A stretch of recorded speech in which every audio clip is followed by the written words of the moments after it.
Hello everyone, I am Casey Walters, and today I will be reviewing the book, Escape from Camp 14.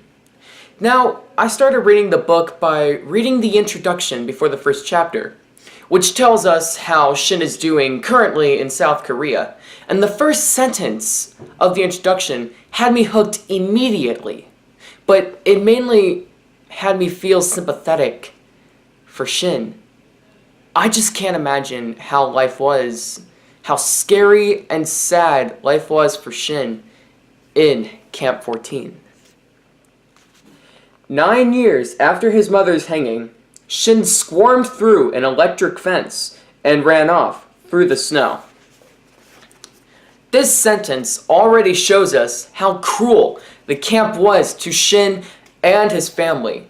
It also shows us how brave Shin really is to have him run away from a camp that is so dangerous and has high security. I can just see how brave he really is. The next few chapters go into detail about how life was for Shin in Camp 14, and while reading this, I was shocked on how cruel North Korea was.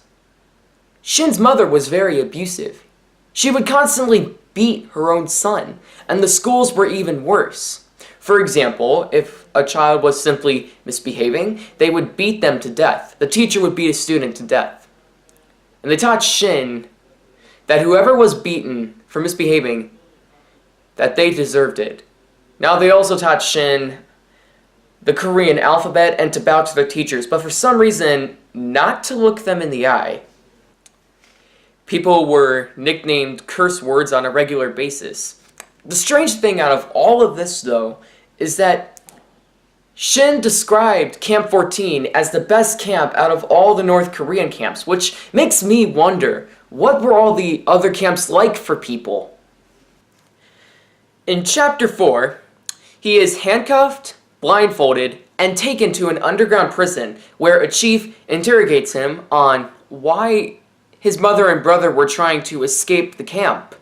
He truthfully admits that he has no idea, so they send him back home. When he gets home, however, they make a plan, his mother and his brother, to escape the camp. This angers the North Korean security, so they take Shin back to the underground prison, but he knows why. He knows that he angered the security, and he has answers for his interrogation. When he got back to the underground prison, the guards forced him to put on his prison uniform, and then he was taken to his interrogation with the chief. He again admitted that he knows nothing of the questions that he was being asked, so the guards took him back to his cell and hung him upside down for hours. Can you even imagine? Throughout his time in the camp prison, he was beaten and had to be fixed up, which leads us to his cellmate, Uncle. Shin and Uncle would build up a relationship with each other, and Uncle became Shin's nurse. They both agreed that they would escape the prison together, but they would have to stay alive and work together. That is until one day, one of the guards came in, gave Shin's school clothes back, and then escorted him out. Shin never saw Uncle again. Personally, I thought this was the saddest part in the book, because I saw the connection that Shin and Uncle were making, and then one day Shin is just taken away from Uncle.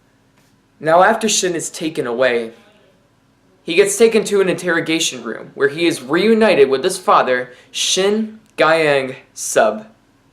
We discover that he has also been brutally tortured and is not in good shape.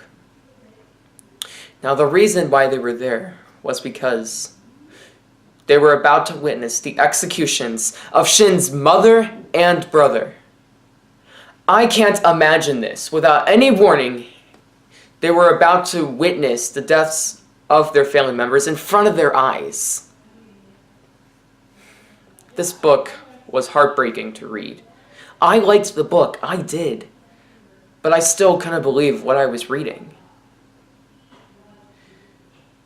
It was sad, scary, and heartbreaking.